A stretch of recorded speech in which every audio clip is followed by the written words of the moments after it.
In hottest summer and coldest winter, I was kept almost naked. No shoes, no stockings, no jacket, no trousers, nothing on but a coarse tow linen shirt, reaching only to my knees.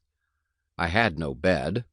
I must have perished with cold, but at the coldest nights I used to steal a bag which was used for carrying corn to the mill. I would crawl into this bag, and there sleep on the cold, damp clay floor, with my head in and my feet out. My feet have been so cracked with the frost that the pen with which I am writing might be laid in the gashes. We were not regularly allowanced.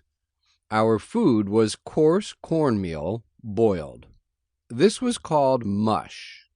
It was put into a large wooden tray or trough and set down upon the ground.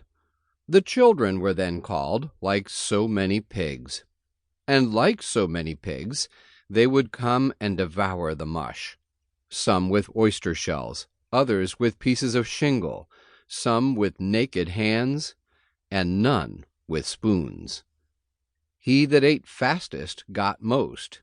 He that was strongest secured the best place, and few left the trough satisfied. I was probably between 7 and 8 years old when I left Colonel Lloyd's plantation. I left it with joy. I shall never forget the ecstasy with which I received the intelligence that my old master, Anthony, had determined to let me go to Baltimore to live with Mr. Hugh Auld, brother to my old master's son-in-law, Captain Thomas Auld. I received this information about 3 days before my departure. They were 3 of the happiest days I ever enjoyed. I spent the most part of all these 3 days in the creek, washing off the plantation scurf and preparing myself for departure. The pride of appearance which this would indicate was not my own. I spent the time in washing, not so much because I wished to, but because Mrs. Lucretia had told me I must get all the dead skin off my feet and knees before I could go to Baltimore, for the people in Baltimore were very cleanly, and would laugh at me if I looked dirty. Besides, she was going to give me a pair of trousers, which I should not put on unless I got all the dirt off me. The thought of owning a pair of trousers was great indeed. It was almost a sufficient motive, not only to make me take off what would be called by pig drovers the mange, but the skin itself. I went at it in good earnest, working for the first time with the hope of reward. The ties that ordinarily bind children to their homes were all suspended in my case. I found no severe trial in my departure. My home was charmless. It was not home to me. On parting from it, I could not feel that I was leaving anything which I could have enjoyed by staying. My mother was dead.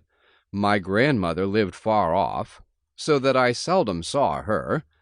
I had 2 sisters and 1 brother that lived in the same house with me, but the early separation of us from our mother had well nigh blotted the fact of our relationship from our memories. I looked for home elsewhere, and was confident of finding none which I should relish less than the one which I was leaving.